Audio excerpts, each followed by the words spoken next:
मैं राशि Kapoor INN today में आप सबका स्वागत है। बढ़ेंगे आज की सुपरफास्ट टॉप 9 खबरों के।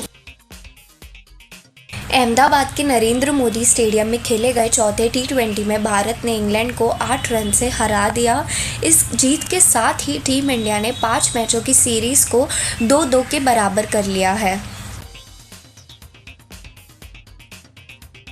देश के कई राज्यों में जानलेवा कोरोना वायरस के मामले एक बार फिर सामने आने लगे हैं, लेकिन सबसे ज़्यादा प्रकोप महाराष्ट्र में है। महाराष्ट्र एक बार फिर कोरोना कैपिटल बन गया है। यहाँ पिछले 24 घंटों में कोरोना के करीब 26,000 नए केस दर्ज किए गए हैं, जो इस साल एक दिन में सबसे ज़्यादा है। देश के 10 सबसे ज़्यादा केस वाले जिलों में 9 जिले महाराष्ट्र के हैं। प्रधानमंत्री नरेंद्र मोदी ने उत्तराखंड के किसान खीमानंद पांडे के पत्र के जवाब में कहा है कि बीज से बाजार तक किसानों के सफ़र में आने वाली छोटी बड़ी हर अड़चन को दूर करने के लिए लगातार प्रयास किए जा रहे हैं। उनकी समृद्धि तथा कृषि की प्रगति सुनिश्चित करने की कोशिश की जा रही है। पश्चिम चंपारण के बगाहा में 20 वर्षीय आदिवासी युवती की अर्धनग्न लाश मिलने के बाद हंगामा हो गया। उर्राव जनजाति की यह युवती 14 मार्च को सिपाही बहाली का एग्ज़ाम देने बेतिया गई थी। वापसी के समय वह गायब हो गई।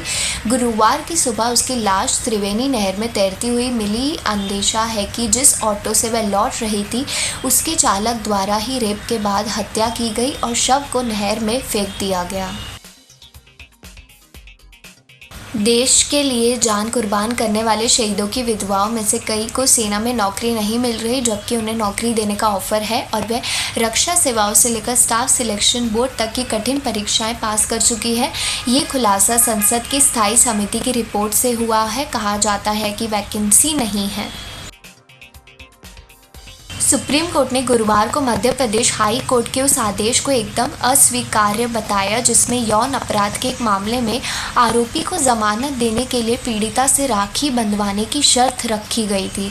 शीर्ष अदालत ने यौन अपराध के मामले पर विचार करने के दौरान न्यायाधीशों के पालन के लिए कई निर्देश जारी किए। न्यायालय ने कहा कि कुछ रवैये जैसे कि पीड़िता की पूर्व सहमति, गड़बड़ व्यवहार, कपड़ा और इस तरह की अन्य बातें न्यायिक फैसले में नहीं आनी चाहिए।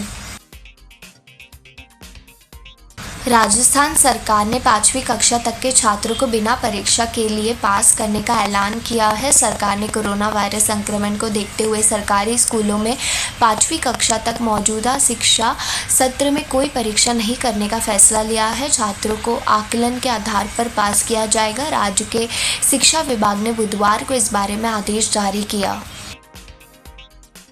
सोनीपत कोर्ट के बाहर गुरुवार दोपहर 1 बजे बंदी वैन में कुख्यात बदमाश अजय उर्फ बिट्टू को कांस्टेबल महेश ने 3 गोली मार दी। गंभीर रूप से घायल बिट्टू को PGI रोहतक से निजी अस्पताल में भर्ती कराया गया। बदमाश बिट्टू को रोहतक से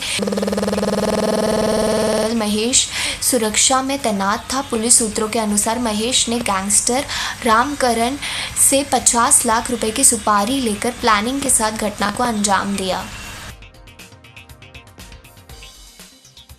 बंगाल चुनाव में जय श्री राम का नारा अभी टॉप पर है। गृह मंत्री अमित शाह, यूपी के मुख्यमंत्री योगी आदित्यनाथ, केंद्रीय मंत्री स्मृति ईरानी सहित तमाम नेता बखूबी इस नारे का इस्तेमाल अपनी रैलियों में कर रहे हैं। अब तक योगी ने बंगाल में 4 सभाएं की हैं। इस दौरान उन्होंने 80 बार राम का नाम लिया है। खबरों का सिलसिला जारी रहेगा। जय Hind. For more details, please subscribe to our channel and hit the bell icon for latest updates.